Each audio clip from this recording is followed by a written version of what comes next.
Bienvenidos a la segunda parte de Israel. El día de hoy hablaremos de Jayamin al-Husseini, la relación de Palestina con los nazis, del libro de Francisco Gil White. Para citar el libro, Husseini, el creador de Al-Fatah de la OLP, como hoy la conocemos, no fue un colaborador nazi como a menudo se alega, sino que Husseini organizó el holocausto al más alto nivel. Hemos de recordar que la tierra de Palestina, la región, pasó de diversas manos. Primeramente los cananeos con los israelitas, después el Reino Unido de Israel y Judá, después los reinos divididos, después el Imperio Neobabilónico, después el Imperio Romano, después los Cruzados, el Imperio Otomano y el Mandato Británico. Y la actualidad con el Estado de Israel y los territorios palestinos. Recordemos que el sionismo nace bajo el contexto del antisemitismo. Para citar el libro, a diario escuchaban los europeos de sus autoridades religiosas que en la Pascual, la Semana Santa, los judíos celebraban el antiguo asesinato de Dios torturando a muerte a niños cristianos. Luego, según la acusación, consumían su sangre en un rito caníbal. No debería sorprendernos que la sofá de la peste negra fuera otra excusa para atacar a los judíos, pues los rumores afirmaban que habían envenenado todos los pozos y por eso Europa estaba muriendo. En el siglo XX se distribuyó en todo Occidente un texto titulado Los Protocolos de los Sabios de Sion, que acusaba a los judíos de ser una conspiración internacional secreta controlando los bancos, las industrias capitalistas, los movimientos revolucionarios y sindicalistas, los medios de información y los gobiernos occidentales, incluidos Estados Unidos, todo. Con su poder clandestino, los judíos planeaban destruir la civilización cristiana. Hemos de recordar que los protocolos de los sabios de Sion es un fraude creado por la policía secreta rusa y que no tiene ninguna base en la realidad, pero que sin embargo se expandió por el mundo manejando esta narrativa antisemita. Y es en este contexto que nace el sionismo y la idea de que los judíos puedan escapar de Occidente y puedan tener una vida en una tierra para ellos. Pero muy bien, ¿qué es Palestina? En primer lugar, no se le conocía a este lugar en absoluto como Palestina. No fue sino hasta el siglo II que el Imperio Romano inventó el nombre de Siria Palestina. Aquello fue parte del esfuerzo romano por borrar de la faz de la tierra al pueblo judío. Sí es importante saberlo, porque solo así puede entenderse lo que significa Palestina desde el punto de vista político. Pero ¿por qué ese nombre en particular? Porque el alegato oficial romano era pretender que era tierra de los filisteos. Y así como no desapareció el nombre de Judea, tampoco abandonaron los judíos su tierra. Un número permaneció obstinadamente allí y muchos otros pronto regresaron a reconstruir su mundo. Es decir, que esta tierra nunca dejó de ser tierra judía, si bien sufrió ocupación extranjera hasta la formación del moderno Estado de Israel. En el siglo XIX, el territorio al que correspondía este nombre, explica el historiador Nathan Waston, estaba compuesto más o menos de las regiones occidentales de lo que tradicionalmente se denominaba Siria. No tenía fronteras precisas, la verdad es que nadie sabía qué cosa era. La vaguedad de la palabra Palestina en el siglo XIX se ilustra muy bien en el vocabulario de los primeros sionistas, quienes utilizaban las expresiones Siria y Palestina de forma intercambiable. Nada de esto sorprenderá a quien sepa que el amo de Oriente Medio, el Imperio Turco Otomano, no la designaba y por lo tanto Palestina no existía como una entidad política. Pero ¿quiénes eran los que ahí vivían? Bloomberg resume la composición de la población a mediados del siglo XIX.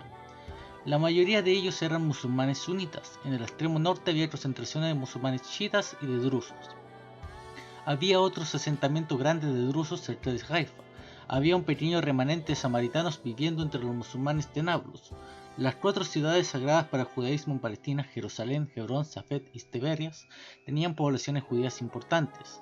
También subsistían pequeñas comunidades judías en la mayoría de las ciudades grandes e inclusive en los pueblos de Galilea, en Belén y Nazaret. Los pueblos cristianos eran la mayoría. No es fácil discernir en este resumen dónde está el pueblo palestino. Lo que se ve es una popurrí de etnias, religiones y culturas, incluyendo un número de judíos en Safed, Tiberias y Jerusalén. De hecho, los judíos eran mayoría para mediados del siglo XIX. Encima de la diversidad étnica estaba la religiosa. Unos eran musulmanes, entre ellos habían chiitas y sunitas. Otros eran drusos y también los había cristianos. El historiador Nathan Winston explica que el territorio del mandato británico de Palestina correspondía a la Siria mediterránea y sus habitantes se consideraban parte de Siria. Enormes áreas de Palestina yacían despobladas. Viajeros europeos del siglo XIX escribieron que había pocos campesinos y el lugar era sobre todo un desierto. Mark Twain, después de visitar el lugar, se queja de que en el valle de Jezreel no se veía ni un solo pueblo por 30 millas en cualquier dirección. A mediados del siglo, el cónsul británico se quejó de que había muy pocos habitantes de cualquier especie en Palestina. Palestina, reportó, estaba casi vacía de habitantes y urgentemente precisaba de una población sustancial de la religión que sea. Esto nos lleva a la declaración de Balfour. Herzl no vivió para verlo, pero 13 años después de su muerte, una gran potencia, Gran Bretaña, se comprometió a finales de la Primera Guerra Mundial en la famosa declaración de Balfour a crear una patria judía en Oriente Medio. Aquel documento escrito por Arthur Balfour, ministro de Relaciones Exteriores en el gobierno de David Lloyd George, decía lo siguiente: el gobierno de su majestad favorece el establecimiento en Palestina de una patria para el pueblo judío y se esforzará por facilitar que se logre este objetivo sin hacer cosa alguna, claro está, que pueda perjudicar a los derechos civiles y religiosos de las comunidades no judías existentes en Palestina, o los derechos y condiciones políticas de los judíos en cualquier otro país. La declaración de Balfour llevó a la Conferencia de San Remo de 1920. El periodo de gestación madura de lo que sería el Estado de Israel comienza al terminar la Primera Guerra Mundial. En 1918, con la derrota de los imperios alemanes y sus aliados turcos, los victoriosos británicos y franceses se dividieron la tierra del Oriente Medio, que había sido posesión del Imperio Turco Otomano y que comprendían todo el Mediterráneo Oriental. El Imperio Británico decidió bautizar una de sus nuevas posesiones, lo que incluía a Jerusalén, con el nombre de Palestina, y se arrojó el control de este territorio, prometiendo al mundo que la convertiría en una patria para desamparados pueblos judíos. A este terreno baldío empezaron a llegar muchos inmigrantes judíos, pero también musulmanes a finales del siglo XIX. Los turcos, explica Bloomberg, habían comenzado sistemáticamente a colonizar el lugar con musulmanes de fuera, principalmente circasianos y argelinos, en 1878. O sea que 2 años antes que comenzaran las inmigraciones sionistas en 1880. Aunque hubiese hecho declaraciones públicas y muy violentas durante los 1930, Hitler de hecho favoreció que el pueblo de Moisés saliera del área controlada por Alemania. La expulsión y no el exterminio había sido inicialmente la política general de los nazis hacia los judíos.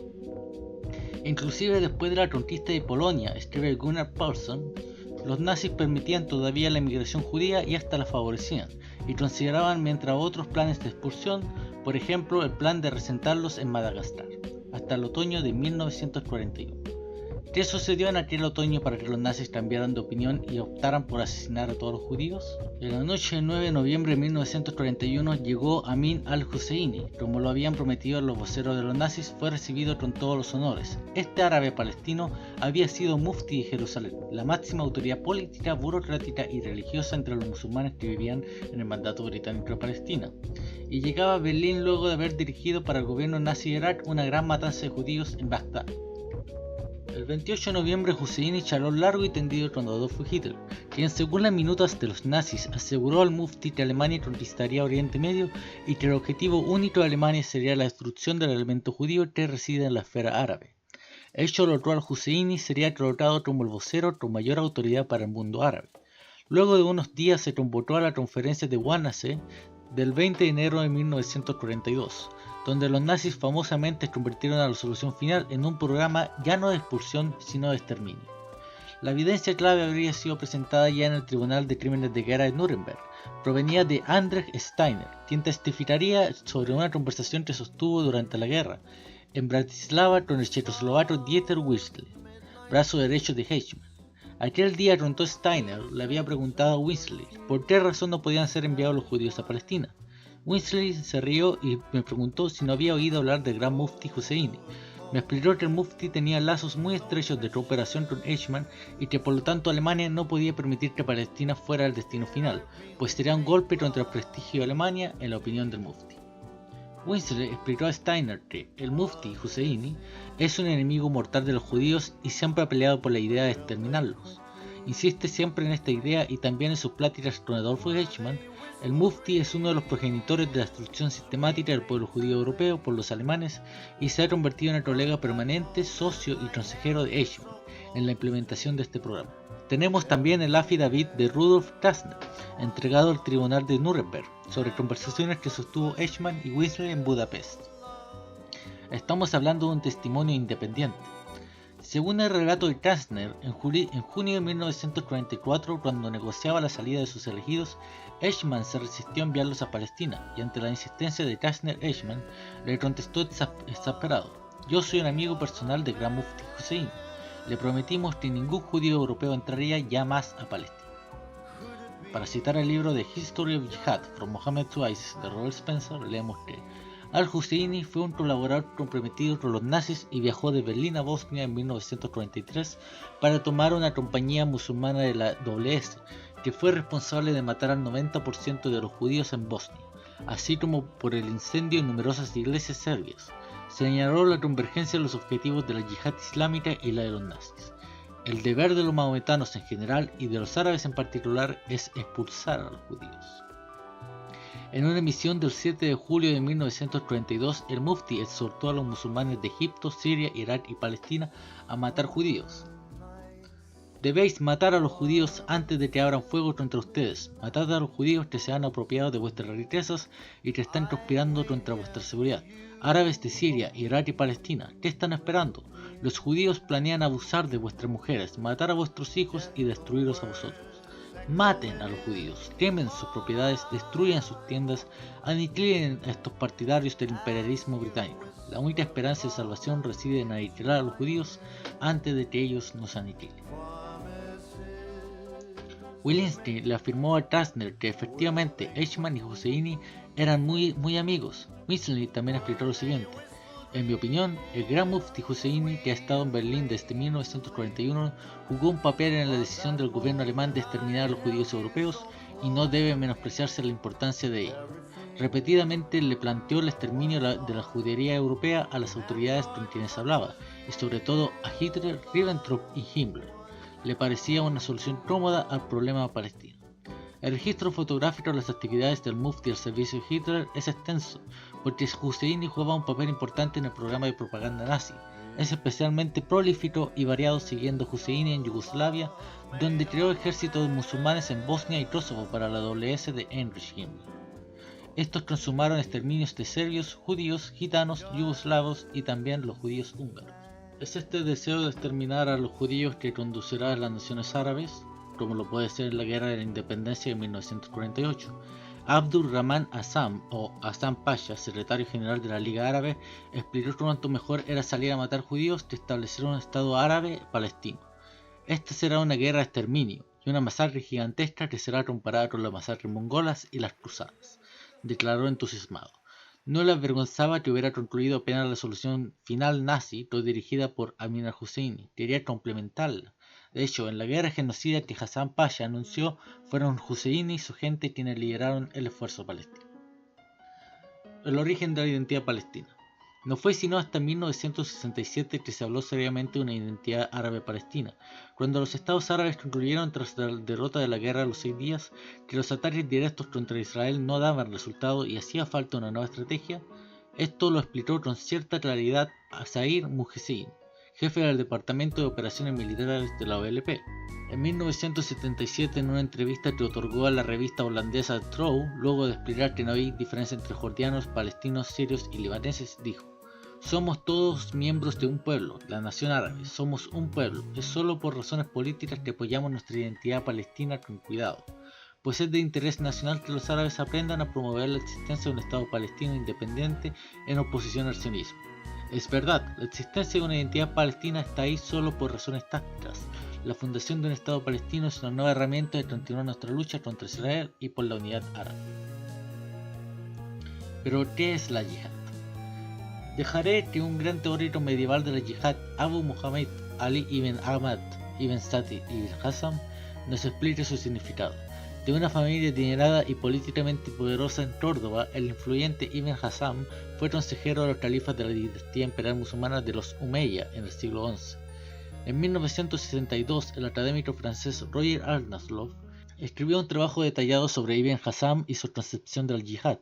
En lo que retrocierne a la Guerra Santa, escribe Arnades, estaba claro que los escritos de Ibn Hazm no hacen esfuerzo alguno por espiritualizar el concepto. Para él, la yihad es una guerra que se pelea especialmente con armas.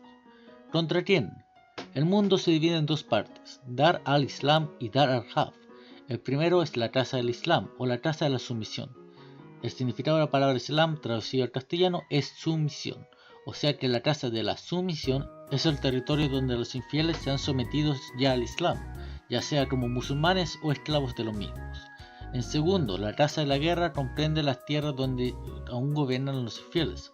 Comprometido con esta cosmovisión, Ibn Hazm exigía que a donde hubiera infieles a los musulmanes llevarían la guerra. Khomeini se expresó con alta claridad sobre la naturaleza del Islam en un discurso de 1942 intitulado El Islam no es una religión de pacifistas. Dice así: quienes no saben nada del Islam afirman que el Islam aconseja en contra de la guerra. Son idiotas. El Islam dice, asesina a todos los infieles igual que ellos te asesinarían a ti. ¿Acaso quiere decir esto que los musulmanes se relajen hasta que sean devorados por los infieles? El Islam dice, mátalos, exáltalos con la espada y dispérsales. ¿Acaso quiere decir esto que nos relajemos hasta que los infieles nos dominen? El Islam dice, mata en el servicio a quienes te quieran matar. ¿Acaso quiere esto decir que nos rindamos ante el enemigo? El Islam dice, todo lo bueno que existe es gracias a la espada, y a la sombra de la espada. La gente no sabe obedecer más que con la espada. La espada es la llave al paraíso, y este no puede ser más abierto que por los soldados santos. Eso nos lleva a la vida de los timis, o los pueblos sometidos por el poder islámico. En palabras del famoso filósofo Maimónides, recuerden, mis correligionarios, que a consecuencia del gran número de nuestros pecados, Dios nos aventó en medio de este pueblo, los árabes, que nos han perseguido con severidad y han aprobado legislación perjudicial y discriminatoria en nuestra contra. Nunca nos persiguió, degradó, abajó y odió tanto una nación como ellos. El dhimmi no podía portar armas, en general no tiene derecho de propiedad, no puede construir casas de culto nuevas ni restaurar las viejas, no puede atestiguar las cortes, debe vestir ropas especiales que avisen su estatus desde lejos. Su casa no puede ser más alta que las musulmanas, por muy bajas que sean estas últimas. No puede montar un caballo o mula elegante, no puede caminar del lado bueno del camino y debe permanecer callado siempre que sea prudente. Para el musulmán que asesinara a otro habría condena de muerte, pero si mataba a un judío o un cristiano, habría que hacer nada más un pago en la familia y en raras ocasiones porque era preciso que dos musulmanes se atestiguaran contra el asesinato del infiel. El cobro de la yizia debe hacerse lo más humillante posible. El infiel que desea pagar su impuesto debe ser tratado con menosprecio por el cobrador. Explica An-Nawawi, un jurista shafiita del siglo XIII. El cobrador permanece sentado y el infiel de pie haciéndole frente, cabizbajo y con la espalda jorobada. El infiel debe personalmente poner el dinero en la pesa mientras que el cobrador lo toma de la barba y lo bofetea en ambas mejillas. Y un ejemplo de las mayores atrocidades en contra de los dhimis fue el genocidio armenio llevado a cabo por el Imperio Otomano, donde se exterminó a los judíos, a los cristianos armenios, para poder así reemplazar a la población. Conservemos en la mente la siguiente imagen de los judíos presionistas en Palestina, sin propiedad, sin derechos, subiendo a los escasos escalones que les permitían en el monte del templo, mientras que los árabes alegres les tiraban encima basura y les insultaban bajo supervisión de los turcos, quienes divertidos lo veían todo con desprecio. Los árabes y otros musulmanes de Oriente Medio llevaban 1000 años tirando basura sobre las cabezas de los judíos y pensando que los judíos eran nuestros perros, como lo gritaron en las calles en 1929 durante un ataque terrorista. La semi-esclavitud era la condición de los judíos bajo la ley islámica en todo el mundo musulmán, incluido en la Palestina. Dado este contexto, ¿cómo percibieron los musulmanes el movimiento sionista? La declaración de Balfour, dice la historiadora Anita Shapira, hizo que los judíos de la noche a la mañana dejaran de ser dhimis para convertirse en rivales que exigían su derecho a la tierra. A ojo de los árabes, la nueva confianza en los judíos se evaluaba como una forma de insolencia. ¿Insolencia? ¿Qué va? La evaluaban como una revuelta de esclavos.